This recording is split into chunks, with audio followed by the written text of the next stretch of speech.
Está começando o Projeto SaaS. Fala pessoal, tudo bem? Meu nome é Rodrigo, eu sou cofundador do Reportei e nesse episódio a gente vai falar sobre os primeiros 10 clientes de um SaaS. Eu tô aqui hoje com o Renan, meu sócio. Olá pessoal, me fala Renan Cacheiro. Hoje a gente vai falar de um assunto, que foi a nossa experiência conquistando os nossos primeiros 10 clientes no braço, E, enfim, como é que foi essa experiência e talvez, tirar algum aprendizado aí que todo mundo possa aproveitar, Rodrigo? Pô, perfeito. Bom, os nossos primeiros 10 clientes aí já tem um tempo, Mas eu acho que vai ser interessante porque tem bastante a ver com o que a gente falou no último episódio, No último episódio a gente contou um pouco ali de como foi o nosso começo, como que a gente se conheceu, como que a gente chegou nesse mundo de SaaS. Pô, eu acredito que para todo mundo, que tem um SaaS ou tá começando agora, esse assunto vai ser interessante. Tanto porque você vai poder comparar com a sua história, Tanto para quem tá começando agora vai poder ver o que fazer ou por onde caminhar. Às vezes você tá com a dificuldade de ter esses 10 primeiros clientes, que de fato são os mais difíceis. Dica interessante, vai ter bastante coisa boa aí pros próximos minutos, então fica aí com a gente vai falar bastante coisa sobre como sair do zero, Tem uma coisa interessante sobre os 10 primeiros clientes que eu vi uma vez o Jason Lenkin falando. O Jason Lenkin é um cara que quem é de SaaS aí deve conhecer, deve seguir, Que ele é um cara que tem um evento que é o SaaS TR, não sei se fala assim, mas deve ser SaaS, alguma coisa assim. E o Jason Lenkin, ele, enfim, é fundador de SaaS e dos Estados Unidos, da Califórnia e tal. E ele falava uma coisa que eu sempre fico muito em mente com qualquer projeto, que ele falava assim, eu vi uma vez um tweet dele de os seus 10 primeiros clientes, eles vão ser muito parecidos com os seus próximos 100, os seus próximos 1000 clientes, Então, esses 10 primeiros são emblemáticos, Rodrigo? Acho que acabou acontecendo isso mesmo, Sim, com certeza. Eu acho que, pegando esse gancho, a parte interessante desses primeiros 10 clientes é que quando você acaba de lançar um produto, se você ainda não tem uma audiência, se você já não tem clientes, cara, conseguir esses 10 clientes é bastante difícil. E o processo de ir entendendo por que esse cara tá te pagando e por que dezenas não quis te pagar, te ajuda a ir melhorando o seu produto, Então, a cada novo cliente, nesse começo, vai te ajudando a moldar o produto para que você consiga cada vez com mais facilidade novos clientes.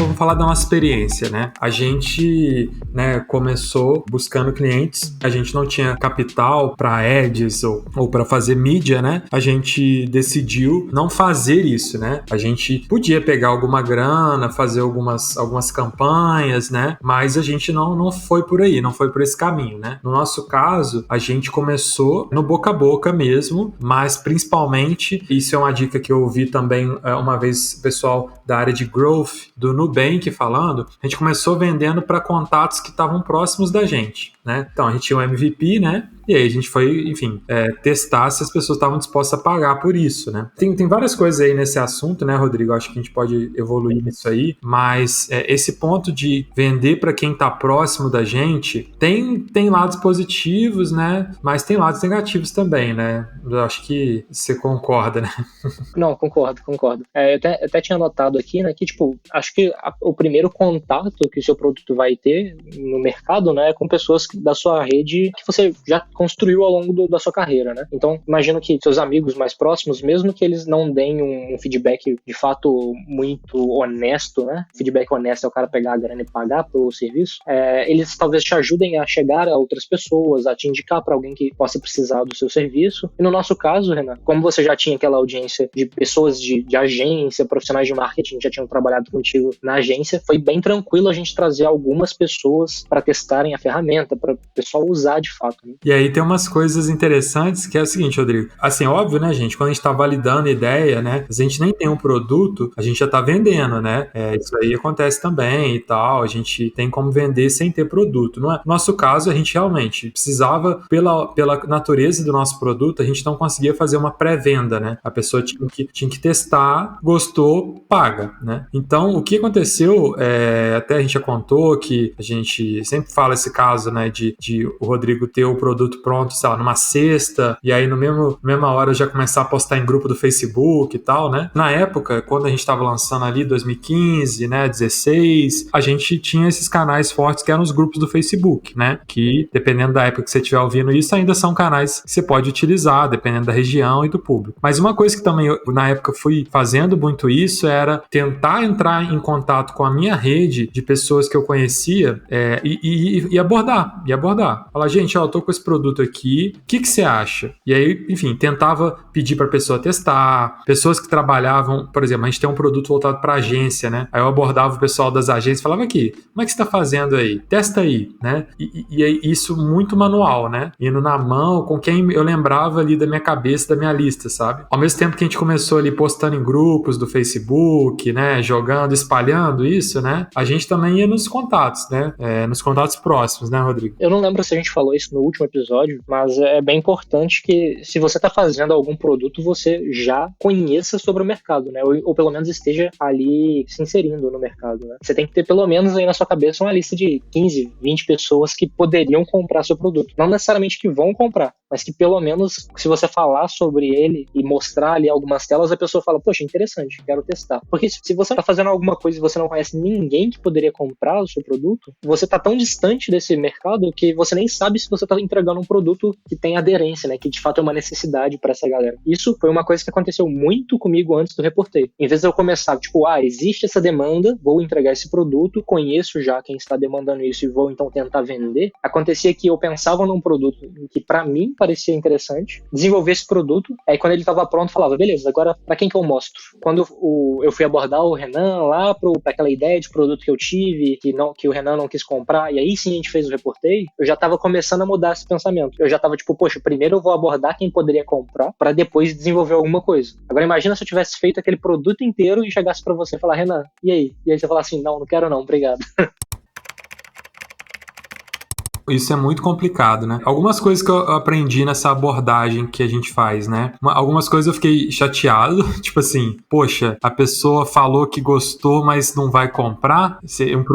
Nosso produto custava, acho que era R$30 na época, R$20. 39, Tinha planos de R$20, né, por mês. Tá muito barato, até pra época já era barato e tal. Enfim, na nossa visão, né? Barato nesse sentido. Mas e aí eu mostrava a pessoa ficava toda ali engajada, que legal, Renan, que bacana, tal. Mas eu falava, e aí, vão comprar? E a pessoa, não, vou continuar fazendo aqui. Então, uma coisa que eu aprendi, tá? Aí isso vai de abordagem de qualquer coisa. Você precisa abordar número mesmo. Você precisa ter 10, 20, 30, 50 pessoas. Então, sei lá, se jogar num grupo é bom, porque às vezes você já atinge muitas pessoas, né? Mas numa comunidade, né? Você fazer parte de uma comunidade de pessoas e aí aquela comunidade divulgar o produto e tal, legal. Só que o que é o ponto? Você precisa ter aquela curva, a curva dos early adopters, tá? Você tem que ter ela em mente. Eu não sei o nome específico aqui agora, me fugiu o nome, mas você procura aí curva early adopters, software, alguma coisa assim. O que acontece? Você vai ver uma imagem no Google que mostra, eles chamam de curva não, né? Ciclo de adoção de tecnologia. Esse é o nome, tá? Então, tem vários nomes. Tem também modelo de difusão da inovação. Basicamente é o seguinte, qual que é a teoria? A teoria é que qualquer tecnologia nova, quem vai adotá-la primeiro, geralmente é o que eles chamam de inovadores, né? Inovadores e os early adopters, aqueles que gostam de novidade. Então, os seus primeiros clientes provavelmente vão ser esses caras que gostam de novidade, né? Então, no universo de 10, 20 pessoas, às vezes os 10, 20 são clientes, mas eles não são aquelas pessoas que adotam a novidade primeiro. Eles estão em outro momento da curva, né? Então eu percebi isso. Tinha gente que eu falava, eu achava que essa pessoa era mega inovadora e tal, mas não, ela é super conservadora. Ela vai ser assinante do Reportei depois de 4 anos e não depois de 4 dias que ele foi lançado. E mesmo ela conhecendo o Reportei. Então é legal você pensar isso também, porque você, no primeiro momento, no seu círculo próximo, talvez você pode ter muitos early adopters, muitos inovadores, né? Mas ao mesmo tempo, tempo, pode não ter ninguém. Então, você tem que abrir um pouco esse círculo aí, porque você vai perceber, né? Eu acho que, não sei, Rodrigo e eu acho que, não sei, né, Rodrigo, se você se considera um early adopter, eu me considero, eu gosto de testar, sei lá, lançou uma parada nova, eu quero comprar, eu vejo um app novo, eu quero testar, aplicar, eu me considero early adopter, então eu sei um pouco identificar esses early adopters, né? Essas pessoas que gostam de novidade, né? Então isso me ajudou também, porque eu já tinha gente que falava assim, cara, essa pessoa não vai ser a quem vai comprar primeiro, ela só vai comprar depois que ela conhecer alguém que já comprou. E é assim que começa as primeiras vendas, né? Perfeito.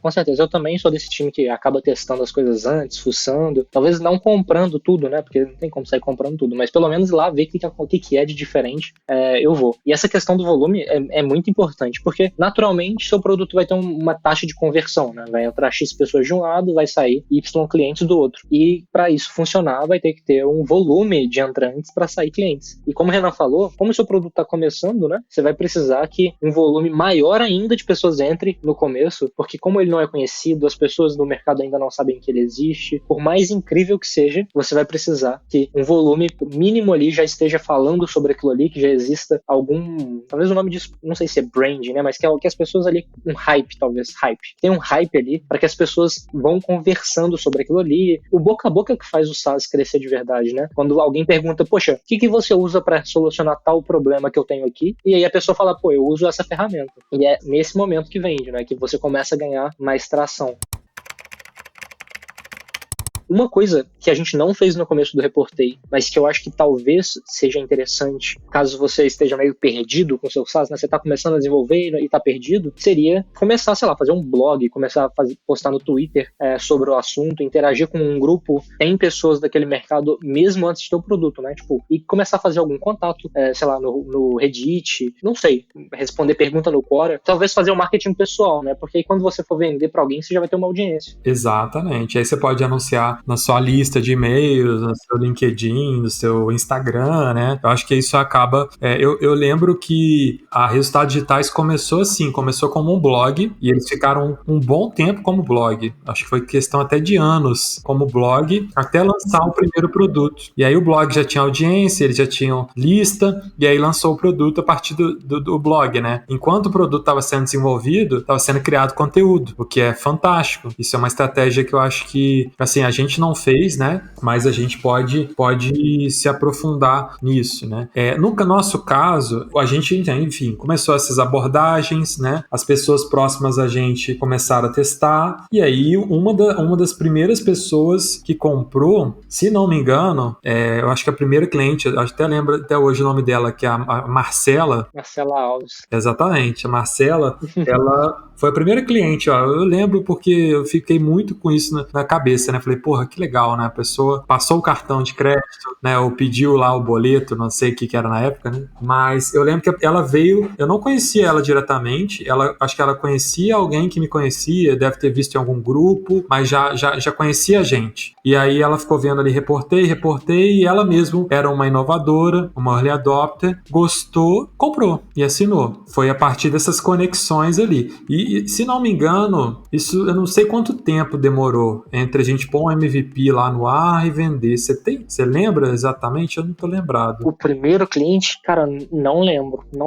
Eu sei que eu tenho uma noção de que a gente teve umas 400 pessoas testando. Sim. Pra gente bater um pico de 8 clientes, mas depois isso voltou pra 4, né? Isso ao longo, sei lá, de um ano praticamente. Em um ano, exato, um ano. Eu acho que foi lá pelo segundo ou terceiro mês que a gente conseguiu a primeira venda. Mas enfim, não foi uma coisa tipo na primeira semana, na segunda semana, não foi. Foi uma coisa meio de ficar batendo e voltando, se frustrando e tal, né? Óbvio, gente, é MVP também, né? Às vezes tem MVP que às vezes tem uma atração melhor, né? Isso é normal. A gente sabe disso. Mas a dor tava ali, a solução tava ali, né? Beleza.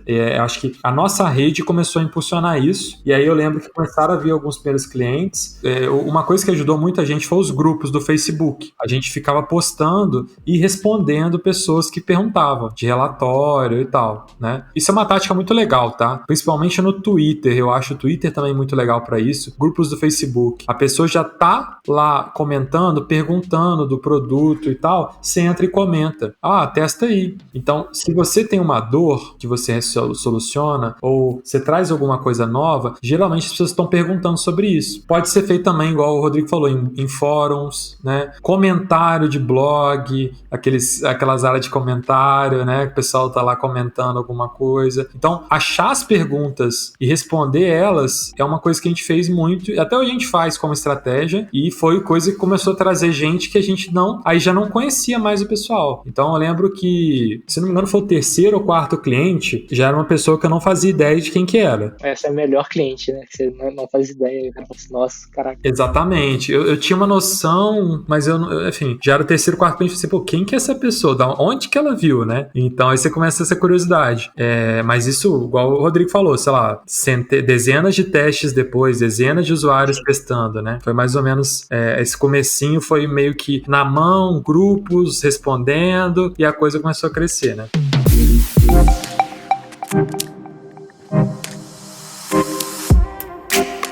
Voltando um pouco no caso da resultados digitais, eu acredito que enquanto eles desenvolviam o produto também, eles prestavam o serviço de inbound manualmente, através de planilha, através de serviço mesmo, né? É como se eles fossem uma agência de marketing executando aquilo tudo com diversas ferramentinhas que já existiam e construindo a metodologia ali. E, pô, isso é uma coisa que eu acho que faz total sentido se o seu SaaS, ele traz uma metodologia de negócio diferente, né? Porque no nosso caso, com o Reportei, as pessoas já precisavam gerar relatório. As pessoas já perguntavam, poxa, como é que vocês fazem? Vocês usam Excel? Vocês fazem no PowerPoint? Tem alguma ferramenta? E aí a gente tinha então aquela abertura de falar, olha, tem esse jeito aqui que é mais fácil, reportei.com, testa lá. No caso da RD, eu não acredito que na época deles alguém perguntava, tipo, poxa, como que vocês fazem sua estratégia inbound? Porque a galera no Brasil nem fazia ideia do que era inbound, né? Então eles estavam construindo esse mercado com o blog e também acho que abordavam as pessoas, tipo, de forma proativa e tentavam vender esse serviço e entregavam como um serviço tradicional. Renan, acho que você sabe até mais do que eu sobre essa história.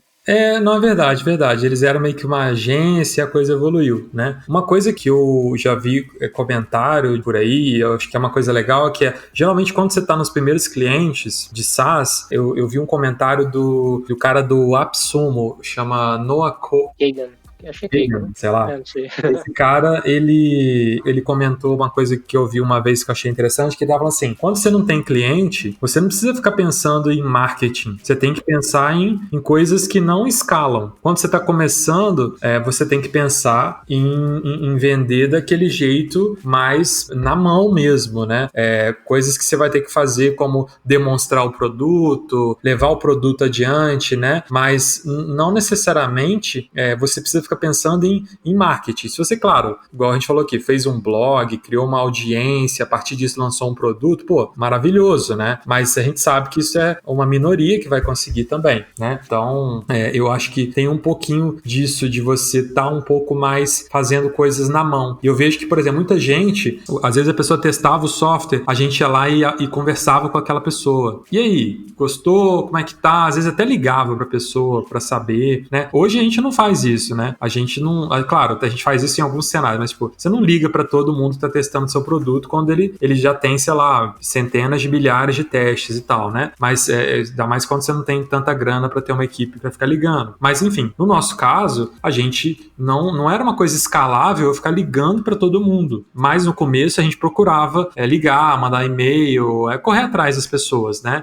Pra tentar demonstrar o produto e também ver se ela conseguiu evoluir com o produto sozinha. No nosso caso, o produto ele é self-service, né? Então a gente tinha que tentar fazer a pessoa fazer o processo sozinha, né? Tem gente que tem que demonstrar o produto, né? É uma outra realidade. Em relação a produto mesmo, uma coisa aí muito importante que você falou. Os primeiros 10 clientes, eles vão definir os seus próximos 100. E não só os primeiros 10 clientes que pagaram, você precisa entender também os que não pagaram. Porque nesse estágio de produto, né, como você está realmente no começo, a galera que não pagou, ela pode ser sim um potencial cliente seu, que não quis te contratar por alguma coisa que faltou ou porque estava errado, né? Então, conversar com essa galera e entender os motivos pelos quais ela não quis, e também os motivos pelo qual ela quis, né, quem pagou, vai definir 100% dos seus próximos passos em desenvolvimento de produto. Então, acredito que aí, os primeiros 10 definem isso perfeitamente, é o momento que você vai ter testando, até ver ali quem está engajando e quem não está engajando, e com tudo que você aprendeu aí, é o próximo passo para ir para o 100. E foi isso que aconteceu com a gente. A gente ficou aí 1 ano batendo cabeça até ter 8 clientes, voltou para 4, a gente pegou tudo que esses 400 testes falou pra gente e construiu a segunda versão. E aí isso impulsionou a gente para poder ter centenas de clientes depois. No nosso caso, a gente ainda descobriu o seguinte: a gente tinha feito um relatório que funcionava pro cliente final, né, pro cara que era o cliente da agência que contratava o Reportei. E a gente tinha feito o mais simples possível para esse cara. Só que a agência que pagava a gente, o freelancer que pagava a gente, além dele querer um documento que fosse simples pro cliente final entender, ele também queria um documento em que ele conseguisse tirar insights. Então a gente precisava achar o meio termo entre algo que um leigo conseguisse interpretar e algo que alguém profissional também conseguiria tirar alguma informação útil para mudar a estratégia no marketing ali, né? Então, poxa, você precisa muito entender o que essa galera tá falando, fazendo. Ferramentas interessantes para isso usar Hotjar, usar, sei lá, Mixpanel, Hip, Analytics, tudo que você puder entender de uso do SaaS, mesmo que sem conversar com a pessoa, use, porque todas essas informações vão ser úteis para definir depois quem é seu cliente, o que ele quer, o que ele deixou de querer, se sua interface tá boa o suficiente, né? Porque, interface ruim mata o produto antes dele nem ter começado. E também, os 10 primeiros clientes, eles são meio que, assim, eles são aqueles clientes que depois você não só tá aprendendo com eles, mas eles vão ser muito parecidos, o perfil deles, geralmente, né, eles são parecidos com os próximos que vêm aí. Então, se naquele universo de 10 clientes seus, por exemplo, 3 têm determinada idade, trabalham em determinada posição, 5 são de uma região X, esses parâmetros podem te ajudar, né? Não estou dizendo que vai ser sempre assim, tá? Isso aqui é uma simplificação, mas a gente percebeu isso no nosso caso, eu já vi outros founders falando de SaaS também, que esses 10 primeiros clientes acabaram sendo muito parecidos com os próximos 1000 até, né? Então é legal olhar, porque aí o mercado está te dizendo qual é o seu cliente, quem tá pagando efetivamente pelo seu produto. E é legal olhar também pela essa galera que tá testando e não tá gostando, e não tá entendendo o produto, não para você fazer o produto para agradar essas pessoas, mas para você depois não ficar direcionando o produto para essas pessoas. Isso a gente aprendeu também, né, Rodrigo? Porque no começo, a gente, por exemplo, eu lembro que a gente tinha muita empresa testando, a pessoa que trabalhava numa empresa ia lá e testava. A gente não tinha um posicionamento tão claro, voltado para agência, pessoal freelancer. A gente sabia que era o nosso público e tal. E com o tempo, a gente foi desenhando essa marca ao redor desse público, porque a gente foi vendo que estava tendo aderência com aquele público, né? Então, se os 10 primeiros clientes nossos fossem todas empresas, né? E não agências, empresas que a gente considera tipo a empresa que contrata só para ela o relatório, né? Nosso software é um software de relatório. No nosso caso, não. Quem contratava é a agência, o freelancer e tal. Então, assim, se os nossos primeiros clientes fossem essencialmente empresas, a gente ia falar assim, beleza, a gente fez um produto que as empresas estão gostando. Então, a gente vai ter que olhar para isso aqui, né? Ir para o mercado é legal para isso também, né? A gente falou isso em outro episódio, mas, tipo, a gente ir para o mercado logo é bom também, porque você aprende isso aí. Na hora que alguém pagar o seu produto, beleza, aí você tá com o produto validado. Uma coisa, Rodrigo, que eu reparei recentemente, lidando com outras empresas, tá? Tem muitas empresas que iniciam como se fossem novas iniciativas, novos produtos dentro da própria empresa. E às vezes se frustram porque, poxa, eu sou tão consolidado num produto, eu não consigo vender R$10 de outro. Não sei se você já se deparou com esse cenário, né? Sim. Poxa, isso é uma situação bem complexa, né? Porque a empresa ela já tá com a mentalidade de que as coisas acontecem num produto estabilizado. E eles esquecem que num novo produto ele entra na mesma curva que você comentou lá atrás, né? Que começa de novo, tem os early adopters, aí ele vai começando a ganhar tração, até que ele então atinge a maturidade. Mesmo que você já é consolidado no mercado, mesmo que você já tenha uma audiência, mesmo que isso tudo já esteja tudo alinhado, o produto vai seguir essa linha. O que pode acontecer é que, se você já tem uma estrutura financeira de equipe, de audiência, para ir iterando esse produto na mesma velocidade que você recebe feedback, você vai conseguir andar por esse gráfico, né, subir e ganhar tração muito mais rápido. Um exemplo disso, por exemplo, é o Pokémon GO. Ele explodiu, só que os caras, eles já sabiam fazer toda a tecnologia muito antes de começar a empresa, né, a Niantic, não sei se fala assim, Niantic, mas os caras já trabalhavam com realidade aumentada antes, os caras já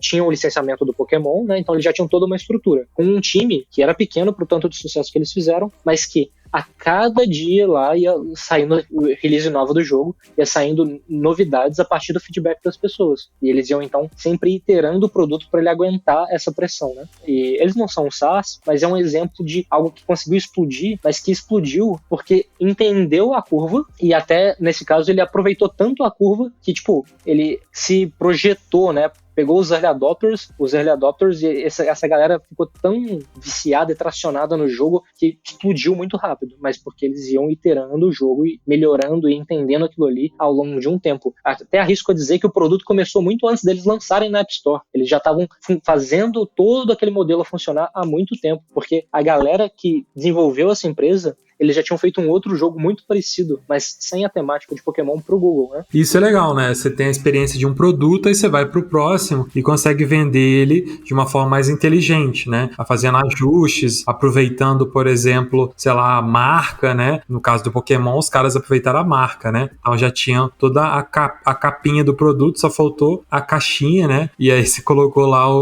a marca e isso junto com o marketing, o produto já funcionou, né? Se fosse um produto ruim, não adiantava ele ter toda aquela marca, ele não ia ganhar dinheiro. Então o produto funcionou, né? Eu vejo um caso muito comum, eu lido isso muito com realidade de agência, que a gente lida com um monte de empresa na agência, né? De empresa, assim, a empresa, por exemplo, ela tem um produto, aí ela vende aquilo muito bem num canal de venda tradicional, ela vai pôr vendedor na praça, os vendedores vendem aquilo para grandes empresas e tudo mais. Aí eles decidem desenvolver uma versão do produto mais simples que possa ser comprada por uma empresa menor. Só que essa versão mais simples, você tem que vender ela num outro esquema. Não dá para ter o vendedor lá, né? Batendo na porta da grande empresa, porque não é para grande empresa. Então a empresa fala assim, pô, já tem um super produto que grandes empresas vão comprar. Logo, a pequena empresa vai chegar aqui e vai comprar isso facilmente, né? E aí ele lança o produto, põe um budget lá e acha que em 2 meses ele vai estar vendendo uma grana pesada e ele, de repente ele tem 0 vendas. E ele fala assim, como que eu sou tão bem sucedido na venda B2B com vendedor e tal, e eu tenho esse produto incrível que empresas gigantes adoram, mas o pequeno e médio empresário não tá nem aí pro meu produto. Porque, né, de forma bem direta, a curva do produto, ela tá começando ainda, né? E naquele produto você tem um canal validado de vendas, nessa aqui você não tem nada. E o canal vai ter que ser diferente. Então, é como se fosse uma nova empresa. Eu vi isso no caso de e-commerce, né, Rodrigo? Assim, sabe quando a pessoa lança um e-commerce, tipo, ela já vende bem no Instagram e lança o e-commerce? Já viu esses casos? Já, nossa. Uma coisa que eu acho que encaixa nisso daí também é que, além do produto ter sua curva de evolução, os canais de venda que você implementa também têm suas curvas de evolução. Então, se você vende bem com um vendedor, se você começa a fazer anúncio Google Ads, Facebook Ads, não quer dizer que você vai vender tão bem, né? Você precisa validar esse canal, testar o canal, ajustar todo o fluxo, ajustar funil. Então, isso é uma coisa que é muito difícil até de você colocar na cabeça, né? Enquanto empreendedor, enquanto alguém que constrói produtos. Que, às vezes, você pensa assim, poxa, eu nunca fiz nada com venda ativa. Se eu contratar um vendedor, meu faturamento vai crescer X% no segundo mês. Cara, não vai. Não é porque você nunca fez que no momento que você fizer vai ter um baldinho de ouro já te esperando. Quando você botar alguém para fazer, ainda vai precisar evoluir, vai precisar ajustar processo. Essa pessoa vai precisar evoluir no quesito entender do seu negócio. O seu negócio, talvez ele não esteja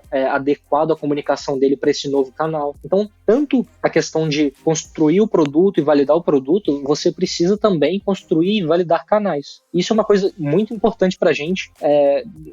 Depois que a gente pegou os 10 clientes ali, começou a evoluir, a gente precisou sair testando todos os canais. A gente encontrou que influenciadores, por exemplo, era um bom canal pra gente. Só que se a gente não tivesse ficado procurando esses canais, talvez a velocidade de crescimento teria sido menor. Então, da mesma forma que o seu produto, você precisa ouvir seus clientes ali para poder melhorá-lo, você precisa testar canais para entender qual que está funcionando melhor e aí aí focar. Inclusive, eu não sei se você concorda, Renan, que depois que você encontrou os canais que estão performando melhor, tentar focar em um, no máximo 2 e explorar eles ao máximo.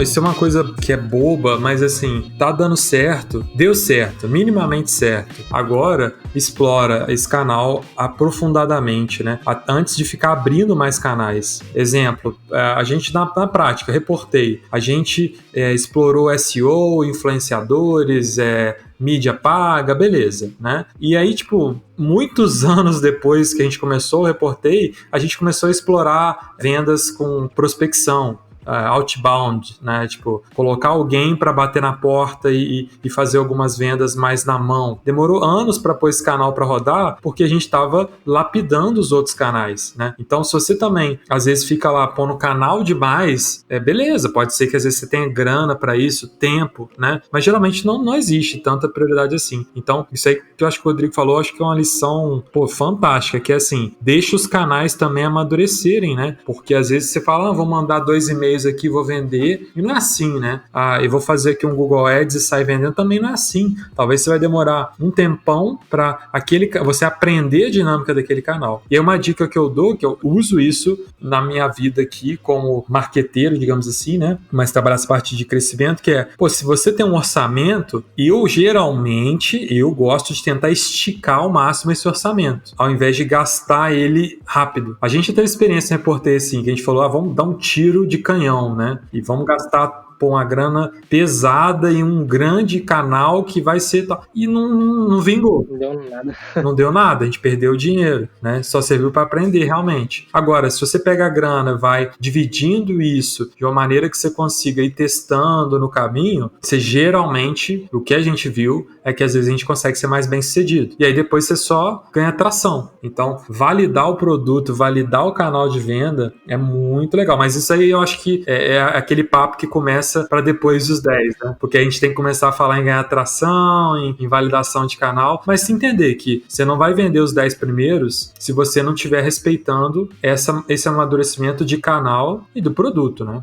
O que eu acho que a gente pode deixar de lição pro pessoal é o seguinte: se você conseguir vender esse produto antes de ter o produto, né? Pelo menos abordar pessoas e falar sobre a ideia e tentar ver o que elas falam sobre isso, sobre a dor que elas têm, putz, isso já vai ser sensacional, né? Fazer entrevista, conversar com a pessoa, tentar pegar ali a dor, sentir se a sua hipótese é de fato verdade, né? Validação normal, isso aí já começa. Às vezes acontece como aconteceu comigo, né? Eu fui tentar vender um negócio e acabei fazendo outro negócio. Beleza, você validou então que sua ideia ali, esse problema existe, que você vai então desenvolver esse produto, faz isso o mais rápido possível, mesmo que esse MVP, né, não tenha ali toda a essência, né, do que você queria. Então, mesmo que ele não seja a melhor coisa do mundo, faz tudo manual, né? Bate na porta das pessoas pelo WhatsApp, né? Bater na porta é expressão.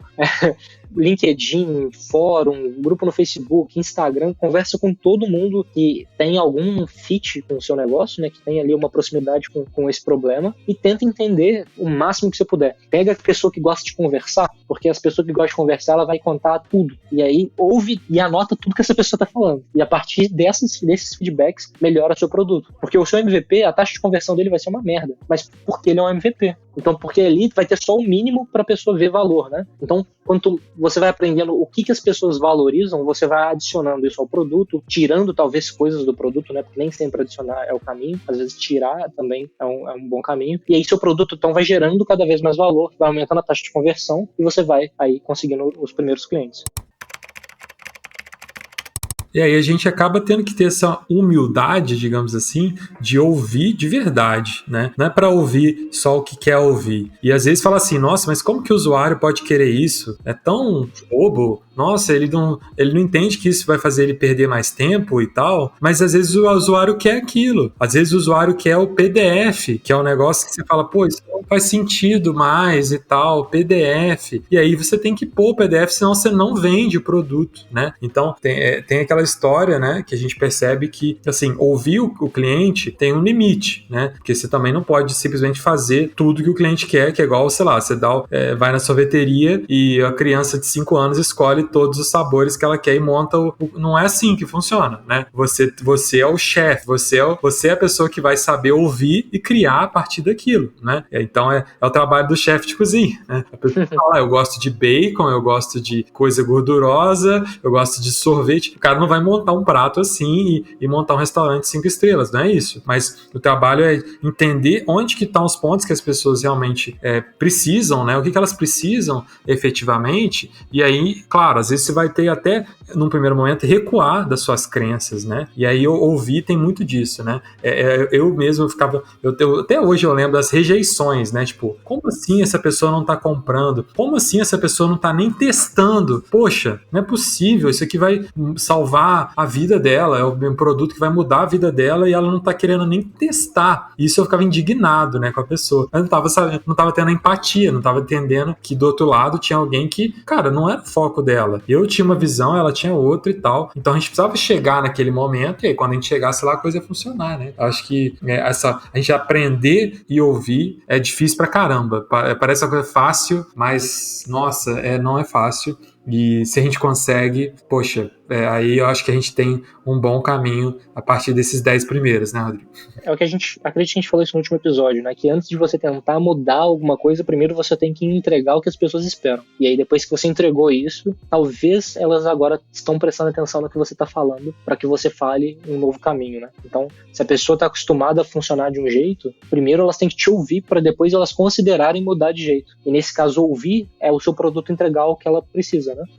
O produto tem que ter empatia com o cliente, né? O produto, ele tem que saber falar a língua do cliente e isso é independente do que você tem como crença, né? Isso é muito louco, mas funciona.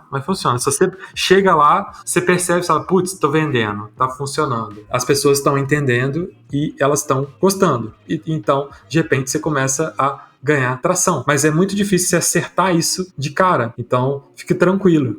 Você vai ter que tomar algumas pancadas aí, alguns feedbacks legais, outros nem tanto, até realmente, e aí isso é uma coisa que a gente tem que tirar, né, da mesa aqui. Eu acho que todo mundo tem muito cuidado. Assim, a gente tem que se expor, infelizmente ou felizmente. Não dá pra gente ficar com medo da exposição, né? Com medo de mostrar o produto, com medo de mostrar um negócio pra alguém que às vezes você, pô, esse cara aqui, nossa, ele vai detonar, não tem problema. Se você não expõe, você não vai ser visto, você não vai ser comentado, nada vai acontecer. Então, tem que expor. Infelizmente, você vai ter que se expor.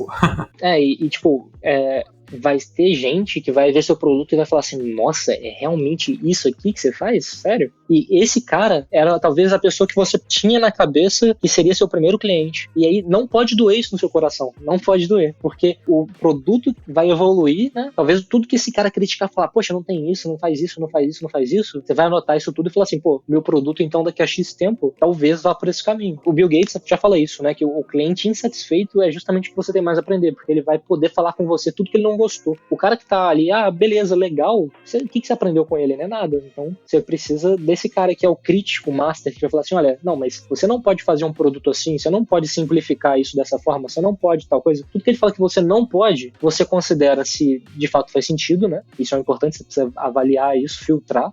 Talvez ele vai te dar ideias de o que você pode fazer, talvez ele te dê ideias do que você tá fazendo certo, né? Porque às vezes se o cara tá criticando demais, é porque você tá tirando um pouco do purismo do trabalho dele. Mas tirar purismo às vezes é bom, porque você dá uma acelerada e aí depois quem precisa mesmo de aprofundar, aprofunda quando precisa. E na prática, eu vejo que isso acontece e assim, eu tenho exemplo de clientes que testaram a gente lá atrás, acharam a gente muito simples e eram clientes mega exigentes e hoje são clientes promotores que falam bem, que contrataram e que tem, né, clientes que são avançados e que estão lá com a gente, né? Então, isso uma hora volta, então mesmo esse feedback da pessoa te criticar, não gostar do produto, é bom, você anota e você melhora e depois você volta, né? Bom, acho que a gente já deu aí uma boa embasada sobre como foi a nossa experiência com os 10 primeiros clientes, o que a gente acha que o pessoal poderia considerar se estiver nessa situação agora, né? Quem está começando com SaaS, quem talvez está lançando aí um novo produto. Você tem mais alguma consideração, Renan, que você acha que você poderia deixar para o pessoal que está nesse estágio agora? Eu só diria assim, não fica muito apaixonado pelo seu produto, baixa um pouco a bola, né? Seja mais aí humilde no seu produto, porque assim, eu sei que a maioria das pessoas, a maioria dos founders, eles já são bem, já tem essa pegada, tá? Mas eu sei que tem muita gente, eu converso com muita gente que tá começando empresa e que fala que a empresa é incrível, que o produto é demais. Se você sei lá, seu sócio, alguém tá na sua empresa falando que seu produto é demais e ninguém compra porque é culpa do marketing, sei lá, cara, tá errado. Essa pessoa não tem visão de produto ou essa pessoa tá com alguma coisa que ela precisa resolver. Porque não é assim. Se o seu produto ele é demais, ele não precisa nem de marketing para vender. Ele se vende por sozinho. As pessoas encostam nele e ficam loucas para comprar, né? Produto incrível, absurdo, é assim. E não é assim quando a gente tá começando, né? Então, quando a gente começa a falar que o nosso produto é demais e o problema é o cliente, aí já era. Vai ser difícil a gente ganhar tração, enfim, já era, né? Primeiro, eu acho que nosso cliente no meio, nosso cliente referência, e aí o produto, humildemente, eu espero que meu produto possa te atender, mas se ele não for tão bom assim, eu quero te ouvir para melhorar ele e vamos junto. É assim que eu acho que a gente tem que caminhar e toma cuidado aí se alguém falar que o produto é maravilhoso. O cara falou isso pra mim, eu já fico assim, putz, ninguém acha sua primeira versão maravilhosa. Seja bem sincero, se você tá achando, então tem alguma coisa errada aí nesse processo, você demorou demais para lançar, ou, sei lá, você tem uma visão distorcida do mercado, né? Uma coisa aí que talvez fique para um próximo episódio em que a gente fale dos primeiros 100 clientes, né? Quando você vai evoluindo o seu produto, você sempre quer dar o próximo passo, né? Você sempre tem alguma coisa que você gostaria de fazer, de melhorar. Então, é meio que você sempre vai estar naquela situação de que, poxa, isso aqui não tá bom, não sei nem porque você tá me pagando, não sei nem por que você gostou tanto. Ou melhor, é claro que você sabe, né? Porque você passou ele anos construindo aquela solução, aquele valor, gerou valor, conversou com os clientes. Se você não tiver sempre aquele gostinho de tipo, poxa, mas espera aí daqui a um mês, você vai ver o que a gente vai lançar, eventualmente você vai sair do jogo, né? Então, esse aí é o papo que a gente vai ter quando a gente lançar a versão do podcast, o episódio de até os 100 clientes, depois também até 1000, etc. Espero que vocês tenham gostado, esse foi o nosso segundo episódio. Meu nome é Rodrigo, me segue @FNNRodrigo, e o Renan é @Renan Caixeiro no Instagram, não é isso, Renan? Isso aí, gente. Muito obrigado mais uma vez. Se você tem uma história de como você conseguiu seus primeiros 10 clientes, ou se você tá nessa luta de conseguir os 10 primeiros clientes, fala com a gente aí, manda sua história. Eu acho que depois essa coisa evoluindo, eu quero ouvir histórias também e a gente contar histórias que às vezes a gente vai ter histórias bem interessantes aí no futuro, né? E de como chegar nesses 10 primeiros clientes. Não é fácil, vai ser difícil, você vai sofrer muito aí, principalmente se você não tiver tanta grana no começo, mas é um aprendizado que você passando esse filtro, eu vou te dizer que os próximos 10 vão ser muito mais fáceis, e aí, a partir daí, meu amigo, enfim, mirar nos próximos 1000, né? É mirar no próximo cliente que vai gerar para você, no próximo volume de clientes que vai gerar para você um negócio realmente como você sonhou em ter, né? Perfeito. Os próximos episódios aí de até 10 clientes vai ser com você, ouvinte, que mandou mensagem pra gente. Então, conta como é que foi, conta como tá o processo, porque a gente quer você aqui conversando com a gente e compartilhando também como que foi essa experiência. Então, muito obrigado e até o próximo episódio. Um abração. Projeto SaaS, edição BZT.